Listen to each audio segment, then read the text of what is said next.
అమరావతిలో వన మహోత్సవం వేడుకలు ఘనంగా ప్రారంభమయ్యాయి. అనంతవరంలోని పార్క్ సమీపంలో ముఖ్యమంత్రి చంద్రబాబు, డిప్యూటీ సీఎం పవన్ కళ్యాణ్ మొక్కలు నాటే కార్యక్రమం నిర్వహించారు. ప్రపంచ పర్యావరణ దినోత్సవాన్ని పురస్కరించుకుని రాష్ట్ర వ్యాప్తంగా 1 కోటి మొక్కలు నాటాలని ప్రభుత్వం పిలుపునిచ్చింది. వాతావరణ పరిరక్షణలో భాగంగా రాజధానిలో నిర్మించే లేఅవుట్లలో 30% బ్లూ అండ్ గ్రీన్ స్పేస్ ఉండేలా చర్యలు తీసుకుంటామని మంత్రి నారాయణ తెలిపారు. సిఆర్డీఏ, ఏడీసీ అధికారులు ఏర్పాట్లను పరిశీలించారు. ఈ ఏరియాలో ఫ్యూచర్లో కనీసం ఎవరైనా లేఅవుట్ పర్మిషన్ పెడితే 10% గ్రీన్ అండ్ బ్లూ కుదరాలి. కానీ అమరావతి క్యాపిటల్ సిటీలో 30% ఏరియాని గ్రీన్ అండ్ బ్లూ కుదరదు సార్. అంటే ముఖ్యమంత్రి గారు ఆలోచించారు, ఇక్కడ ఈ ఏరియాలో ఫ్యూచర్లో కనీసం 2-3 డిగ్రీలు టెంపరేచర్ తక్కువ ఉండేటట్టుగా డిజైన్ చేయండి అని. అంతేకాకుండా ట్రీ ప్లాంటేషన్స్ 2 పక్కల వేసే దగ్గర కూడా అనేక రకమైన ప్లాంట్ సైంటిఫిక్గా చేయమన్నారు.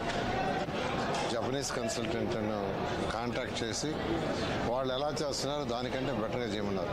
అంటే ఒకే రకం చెట్లు వేయాలా, మల్టీ కలర్ చెట్లు వేయాలనేది కూడా సైంటిఫిక్గా ఎవరైతే ఎక్స్పర్ట్స్ ఉన్నారో వాళ్ళందరూ తీసుకోమని ఆ విధంగా అమరావతి క్యాపిటల్ సిటీలో గ్రీన్ అండ్ బ్లూ ఏదైతే ముఖ్యమంత్రి గారు ఆదేశించారో ఆ నేపథ్యంలోనే కొండవీటి వాక్ కావచ్చు, పాలవాక్ కావచ్చు, గ్రావిటీ కెనాల్, దానికి 2 పక్కల బఫర్ ఏరియా చాలా పెట్టారు.